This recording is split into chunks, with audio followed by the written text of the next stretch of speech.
Salut l'équipe et bienvenue dans une nouvelle vidéo du Poto Sport Club, expert en rien, passionné de tout. J-2 avant la cérémonie d'ouverture et on enchaîne avec la 8e vidéo de notre série spéciale Jeux Olympiques.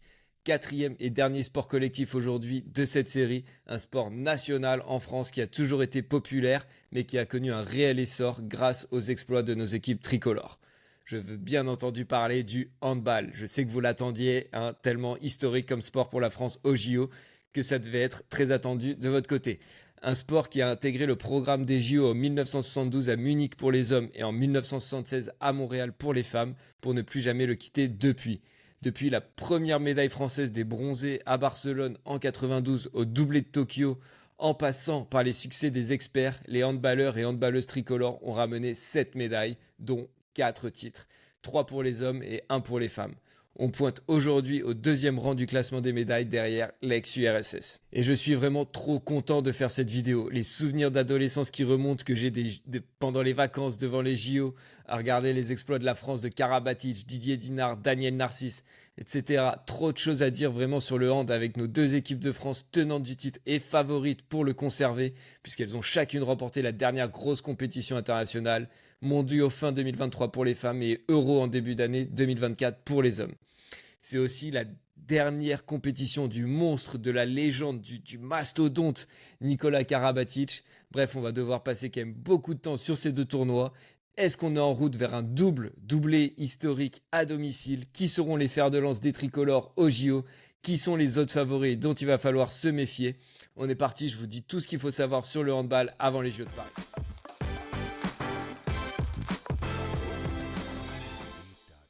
Allez, on est parti les amis, on a beaucoup de choses à dire donc on va pas perdre de temps. Juste, on va commencer avec le tournoi masculin et avant de rentrer dans le vif du sujet, de parler en détail des favoris et de vous donner mes prédictions pour les médailles, j'ai juste envie de vous présenter quelques joueurs clés de notre équipe de France, en commençant évidemment par le monstre, la légende Nikola Karabatic, qui disputera la dernière compétition de son immense carrière. Donc voilà, juste pour poser les bases, on va rappeler son immense palmarès. Nikola Karabatic, c'est 3 titres olympiques. Et si on s'impose à Paris cet été, il devra alors Lucas Ballot et Michael Guigou, avec qui il a été sacré en 2008, 2012 et 2021, pour devenir seul handballeur le plus titré au JO. 4 championnats du monde également et 4 championnats d'Europe. En club, c'est 3 Ligues des Champions et 22 titres nationaux en France, Allemagne et Espagne. Enfin, il a également été élu 3 fois meilleur joueur du monde en 2007, 2014 et 2007. Voilà, de loin le plus grand palmarès de l'histoire du hand français, le plus grand joueur de l'histoire du hand français et peut-être même du monde. J'ai pas check tout jusque-là au niveau mondial. Mais dites-moi en commentaire s'il y a mieux que Nikola Karabatic dans le hand, dans l'histoire du handball mondial. Aujourd'hui, il a un rôle un peu moins prépondérant qu'avant en équipe de France. En 2022, il laisse le capitanat à son frère Lucas notamment et il joue moins de minutes en règle générale. Mais il peut toujours s'avérer très précieux dans des fins de match tendus des deux côtés du terrain, en défense comme en attaque. À part Nikola Karabatic, il faudra aussi surveiller côté bleu Nedim Rimili, le demi-centre de Veszprém en Hongrie, qui a longtemps joué au PSG et qui est en équipe de France depuis 2016. Comme beaucoup de membres de cette équipe de France, il a absolument tout gagné, puisqu'il est champion du monde en 2017, champion olympique en 2021 et champion d'Europe cette année. Il est régulièrement dans l'équipe type des grandes compétitions et a même été élu meilleur joueur des derniers championnats d'Europe remportés par les Bleus. Enfin, notre pivot Ludovic Fabregas, qui évolue aussi à Veszprém avec Nedim Remili, est une force de la nature, 1m98 et 100 kg tout pile. En équipe de France depuis 2016, il a lui aussi tout gagné avec les Bleus et très souvent élu meilleur pivot des grandes compétitions internationales, comme aux Jeux Olympiques en 2021 ou lors des derniers championnats d'Europe. Il a par ailleurs remporté 3 fois la Ligue des Champions avec son ancien club de Barcelone. Voilà, maintenant qu'on connaît un peu mieux notre équipe de France, on va pouvoir parler de la phase de poule. On va passer rapidement sur les poules car honnêtement, j'ai l'impression que la compète démarrera vraiment à partir des quarts de finale avec ce format où on retrouve 2 poules de 6 et où les 4 premiers sont qualifiés dans chaque poule. Du coup, voilà, très peu de chances de voir un favori sauter en poule. À noter tout de même que les Français retrouveront le Danemark dans leur poule, qui est l'autre grand favori de la compétition. Les Français, en tant que nation hôte, avaient le choix de la poule dans laquelle ils voulaient figurer et ont choisi de se frotter aux Danois d'entrée. Voilà, petite particularité du handball dans les grandes compétitions. Je pense pas qu'il y ait d'autres sports comme ça où on puisse choisir sa poule. Ça me paraît un peu farfelu, mais bon, c'est comme ça. Dans cette poule avec la France et le Danemark, on retrouvera la Norvège qui semble être la mieux armée pour finir troisième malgré un dernier euro décevant pour eux.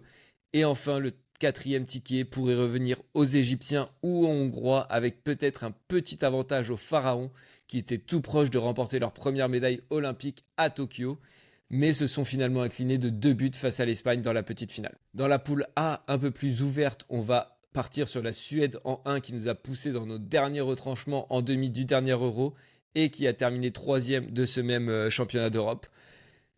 Sans un miracle à la toute dernière seconde venu de l'épaule d'Elohim Prandi, c'est eux qui filaient en finale et on ne serait pas champion d'Europe en titre aujourd'hui.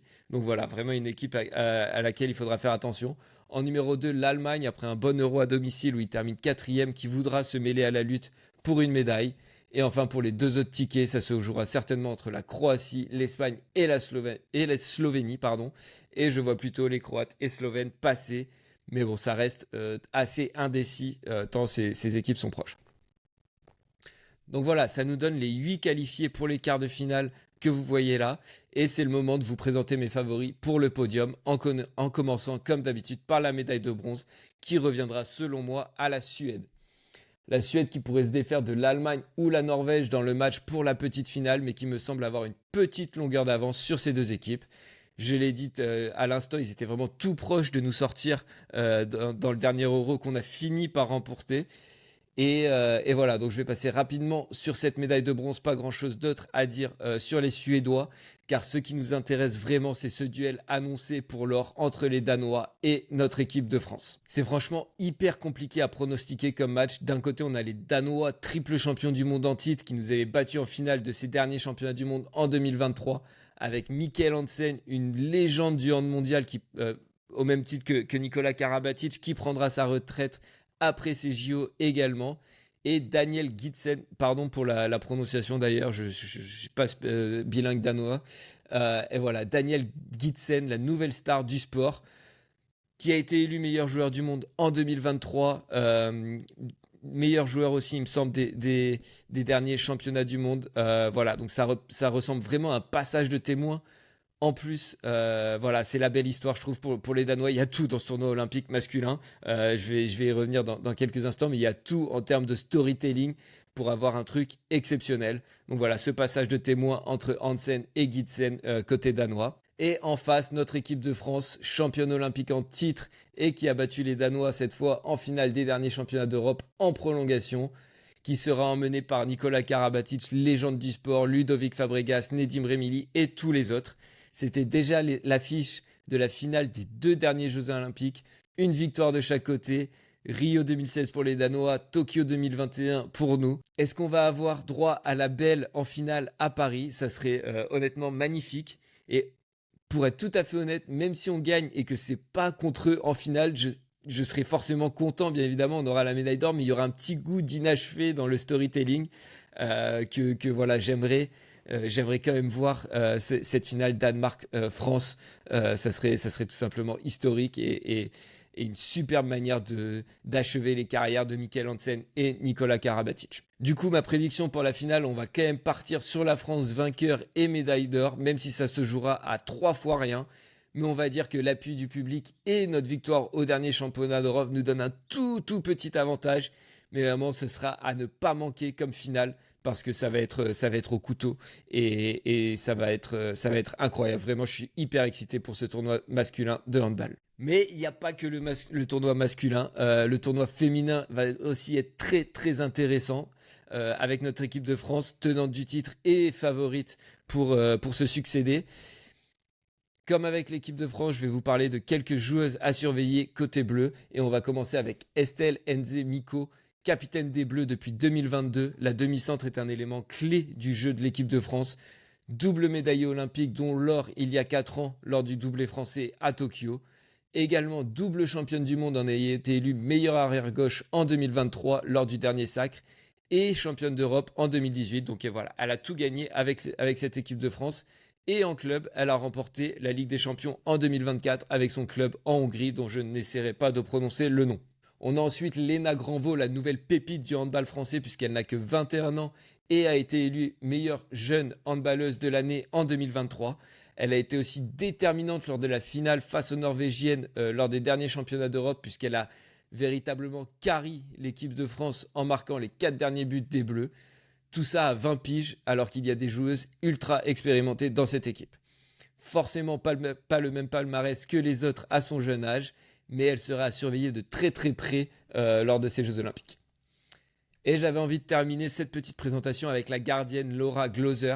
À 30 ans, elle a longtemps dû faire face à la concurrence rude d'Amandine Leno ou Cléopâtre Darleux. Par exemple, elle n'a pas été retenue pour les JO de 2020, et alors qu'elle était présente à Rio pour l'argent en complément d'Amandine Leno. Je dis en complément parce que c'est pas vraiment deuxième gardien, vu qu'il y a des changements illimités en hand. Le rôle du deuxième gardien est beaucoup plus important qu'en foot, par exemple. Le deuxième gardien peut rentrer sur les pénaltys pour essayer de troubler un peu le tireur. Changement en plein match si un gardien est trop dominé par l'attaque adverse. Voilà, c'est beaucoup plus il y a beaucoup plus de rotation qu'en foot, donc le rôle de deuxième gardien est très très important au handball. Voilà, je ne vais pas revenir sur les poules maintenant qu'on connaît un peu mieux notre équipe de France féminine. Je ne vais pas revenir sur ces poules en détail par manque de temps. Et comme pour les hommes, la compète démarrera vraiment à partir des quarts. Juste rappeler rapidement la composition des groupes, avec le groupe A le plus relevé, avec la Norvège qui seront nos principales concurrentes, la Suède et le Danemark. De notre côté, il faudra faire attention aux Pays-Bas, à hauteur d'une belle préparation et qui pourrait être la belle surprise de ce tournoi. Mais voilà, on ne devrait pas avoir de gros favoris trop en difficulté lors de cette phase de poule, comme pour chez les messieurs. C'est l'heure du coup de mes prédictions pour les médailles, pour le podium de ces Jeux Olympiques féminins en handball. Pour la 3e place, je vois le Danemark battre la Suède dans la petite finale, comme au Mondiaux en 2023.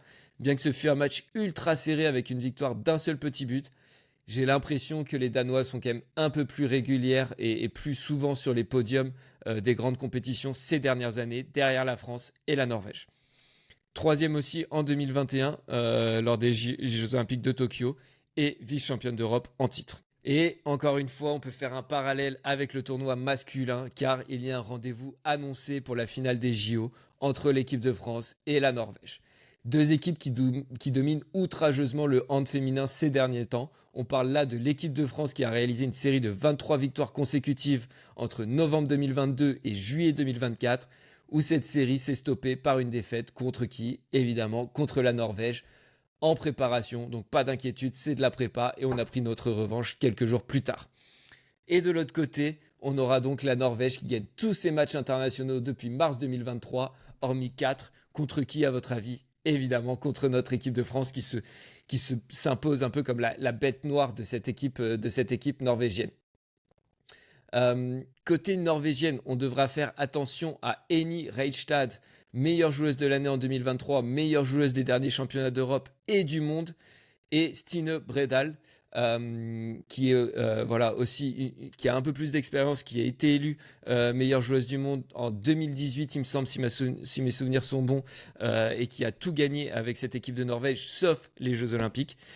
Et enfin, la belle histoire de ces JO dans l'équipe de Norvège, c'est la gardienne Catherine Lunde, 44 ans, qui participera à ses 5e JO et sera la plus vieille handballeuse de l'histoire à disputer des Jeux Olympiques.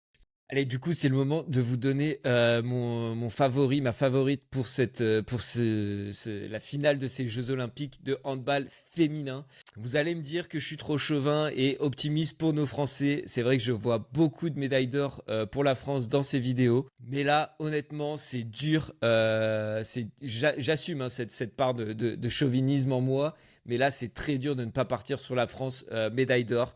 Voilà, avec toutes ces victoires récentes face à la Norvège, l'appui du public à domicile et notre série d'invincibilité qui dure depuis si longtemps et qui a été arrêtée seulement en prépa par la Norvège. Voilà, je pense même que les filles sont plus favorite face à la Norvège que les hommes le sont face aux Danois. Voilà, pour toutes les raisons que je viens d'évoquer. Et donc, je suis obligé de partir sur la France féminine, l'équipe de France féminine également en or sur ces JO de hand 2024. Allez les amis, on arrive à la fin de cette vidéo et comme d'habitude, petit bilan des médailles françaises lors de ces Jeux Olympiques pour le hand cette fois-ci. Bien que les Danois et les Norvégiennes soient de très très sérieux concurrents, avec peut-être des effectifs légèrement au-dessus, puisqu'ils ont les joueurs qui ont été élus meilleurs handballeurs et handballeuses récemment, qui ont été élus aussi meilleurs joueurs des grandes compétitions. Donc voilà, peut-être un effectif sur le papier légèrement supérieur du côté de nos concurrents.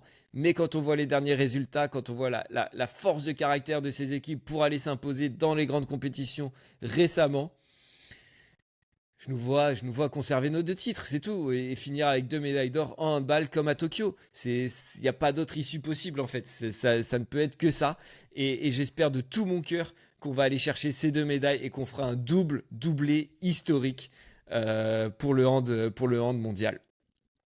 Voilà, je vais vous quitter là-dessus les amis. Dites-moi ce que vous avez pensé de cette vidéo. On se retrouve demain pour l'avant-dernière vidéo de cette série. On arrive bientôt au bout. La cérémonie d'ouverture, c'est dans 2 jours. Mais on n'oublie pas aussi aujourd'hui les rugbyman français du rugby à 7 qui entament leur compétition, leur tournoi olympique face aux États-Unis à 16h30. Donc allez checker ça.